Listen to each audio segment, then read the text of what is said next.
Hey, how's it going guys? I'm Ryuz and welcome back to my channel. I hope you are doing well. Because I'm not. I am freezing in this winter because my boss is too cheap to put a heater in the house I'm staying at. So I really hope you guys are feeling way better than I do. Anyway, this week we'll be taking another peek at Charge Shigami, this time featuring WuChen and Mannendake. Also, I got this neat little achievement because I've been experimenting a lot with male Shigami. So anyway, let's jump into the deck rundown, shall we?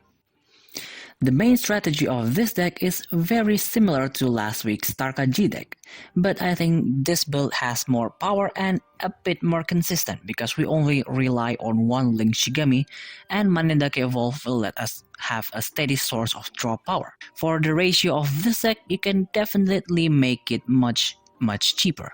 You can take out Mannendake's SSR and put in another Bamboo Whisper or the Field Spell. For Tarka G's SSR, it doesn't come up very often, so if you don't have it, you can just bring another Evolve or any of his other level 1 cards. For Onmyoji, you can replace the SSR form with the level 2 form instead if you want just haste, or you can bring the level 3 crit combat card instead. The only important SSR in this deck is WuChen's SSR because his SSR deals 4 damage to random opponent units every time he moves, and if they have a charged Shikigami, it will deal 10 damage instead. This form alone can easily shave off 20 points. So yeah, this is the only important one. If you only have one, that's okay too. This deck is still perfectly usable with just one SSR, just a little bit less explosive. And here's the card priority list. You definitely want one each of your Shigami cards, but if you don't get WuChen's card in your starting hand, that's okay, because his cards are usable on level 2 onwards anyway. Also, a little bit of note about Sword Flute. You only want to use it until you see a big Shigami that you can instantly kill. So with this card, the most it can do is kill a 5 health Shigami, so keep that in mind. For the situational choice, Onmyoji's SSR is actually pretty decent if you can link it at least 2 times. Dagger Dash is really good when you already put the SSR to deal 4 damage or just move WuChen as emergency blocker. As for Kaleidoscopic Shadow, it's actually just a flex card. It looks scary because it charges a bunch of cards, but it requires so much setup, it's not actually worth the trouble. You can definitely take it out or just don't put it in at all. I bring it because it looks cool. That's it. And for the finisher, we still have Raging Tides as finisher because you can deal 3 consecutive attacks when you already evolve Tarka G. And it even charges the card again, making it a great value card to burst through your opponent. Wuchen's SSR and Yurang's Rage is just pure chaos. Double Strike is always useful no matter what the situation, and if you have Tai Chi Rift or Dagger Dash, the SSR will be able to deal even more damage, like in the first replay. So without further ado, that's it for the deck rundown. Let's move on with the replays. Our first matchup is up against Higan Ashura. This will test this deck's defense against super aggressive decks. We got the second turn this time, which is fine because this deck can go first or second without any glaring weakness. Just make sure you get the combat cards, Mannendake Evolve, and one Onmyoji card. This hand is fine. That first move combat card would be a huge advantage against them. On our turn, we're just going to charge Sword Flute, then attack with Tarka G. This will let us kill their Ashura very easily if they attack. Yes, they might kill Tarka G, but they will also lose their main attacker. On their turn, they will evolve Higanbana. That projectile one is going to be very annoying, especially to Tarka G that doesn't have projectile immunity until much later. And as we expected, they attack with Ashura, killing our Tarka G. At the start of our turn, Mannendake goes forward and kills their Ashura without taking any damage because the first move keyword. This turn we're just going to use Onmyoji to attack. This is a risky move because we have a lot of Onmyoji's cards that will be a dead card if they kill it. On their turn, they will assault with Mannendake, then activate Blood Strike, killing our Onmyoji and recovering 4 health and pass. Well, we failed the gamble and didn't get any WuChen cards, so we'll just have to pass. I don't want to risk losing a Shigami just to poke at Vampira.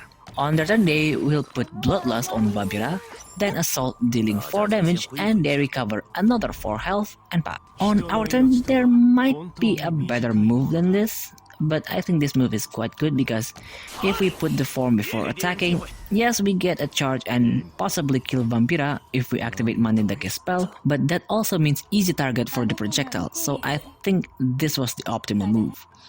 On their turn they will evolve Higan again, then activate Blood Fates, drawing a card and top it off with Vampira attacking and killing our Tarkaji.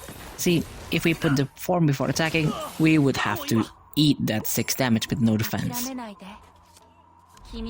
On our turn, since we drew Ungaikyo's SSR, we're going to link it and put it back to activate Alternation, which is the perfect card to deal piercing damage to Vampira.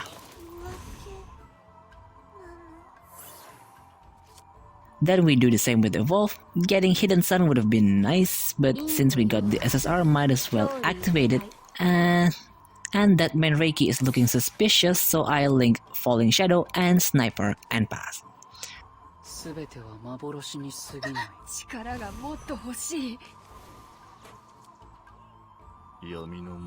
On their turn, they activate Blood Fates, drawing a card, then Assault with Ashura, almost killing our Ungaikyo.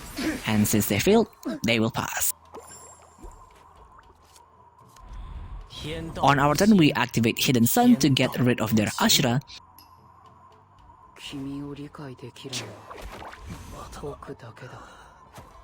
Then attack with Ungaikyo, dealing 5 damage and pass. I want to save WuChen's card until a bit later. On their turn, they will pull out Crumbling Abyss.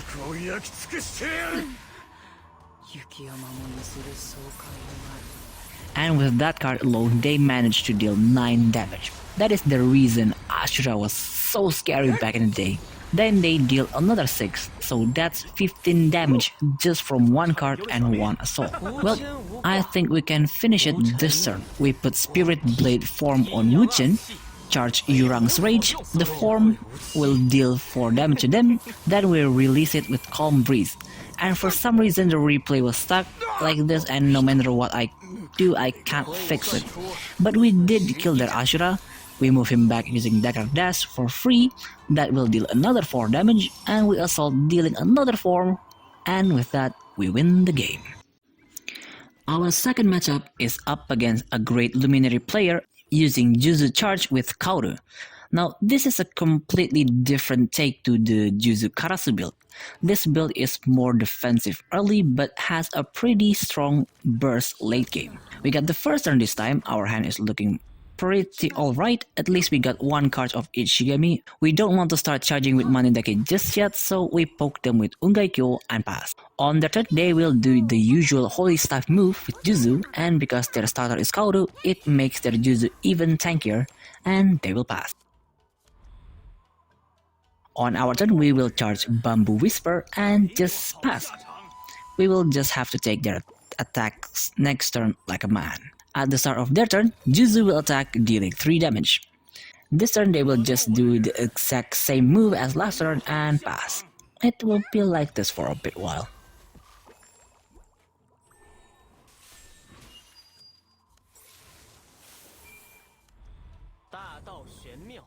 On our turn, we're attacking with Tarkaji, and because their health is low, we can activate Alternation. And that will kill their Juzu, so we pass. Juzu is dead now, but don't let your guard down because Akaname can be very annoying too.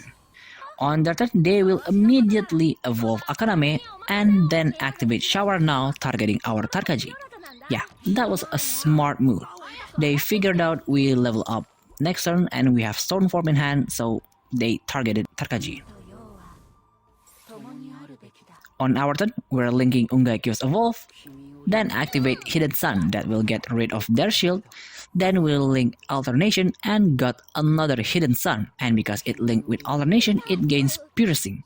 After that, we attack with Mannendake just so that we don't leave ourselves too open. On their turn, they will just move Tarkaji forward as a blocker and pass. On our turn, we don't really have much option, so I tried linking Falling Shadow and switched to Alternation. but they actually have Kauru's trigger card, so we didn't deal any damage. But we did heal 3 damage at the very least. On their turn, they will evolve Juzu, then use the heal spell. That is the first time I've actually seen someone use that card, but I guess in a defensive build, that makes sense. On our turn, we're just going to set up for next turn, so we evolve Tarkaji for that double activation, then put Stone Form on him and pass. At the start of their turn, they will heal 3 points, almost back to full health.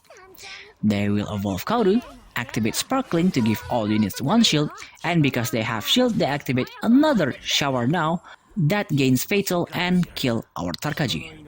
I don't know if that was a lucky shot, but it was a really good move. Well, on our turn we got a double level up. I wanted to level up Tarkaji, but we only have WuChen, so we put Spirit Blade form, then Assault. That will hit Kaoru and we remove Akaname shield. But we want him dead, so we link Falling Shadow. That will kill him and we have to pass. We just wasted a good form. On their turn, they will activate Raging Tides. That will remove the form. Then they will activate our protection to draw a card. And they will actually use Juzu to kill our WuChen because they want Tarkaji charge to activate next turn. On our turn, we drew another Tarkaji's card, but he's still on timeout, so we have to hit the charge next turn. At the start of their turn, Tarkaji deals 9 damage. Then they will put Stone Form and smack us with another 4 and pass. That hurts so bad, and they have a super tanky form, but I think we can handle it. On our turn, we charge Raging Tides and then release it with Calm Breeze.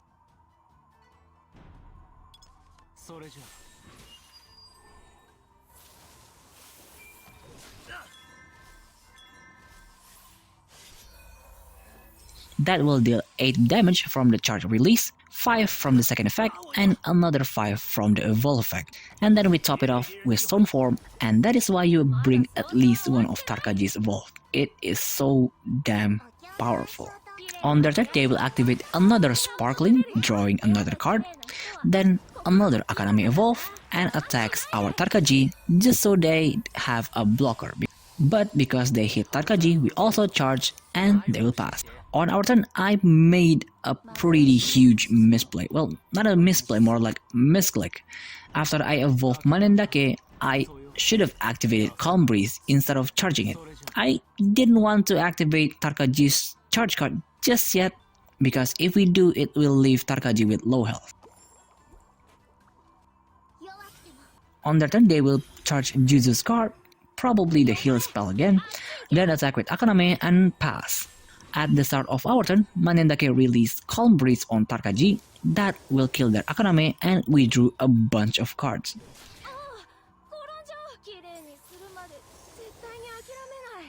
I think we can end it this turn. We will evolve WuChen, then put another copy of Spirit Blade form. We assault with him. That will nuke their Juzu with 10 damage and deal 5 damage.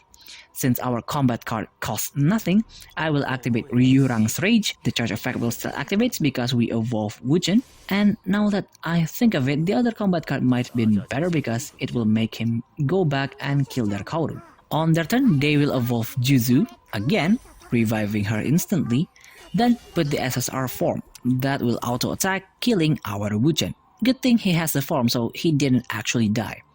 And with that, we enter the final turn. On our turn, we activate Raging Tides that just had enough power to kill their Juzu. I wanted to kill with WuChen, but he doesn't have enough power, so I settled with Tarkaji to win the game.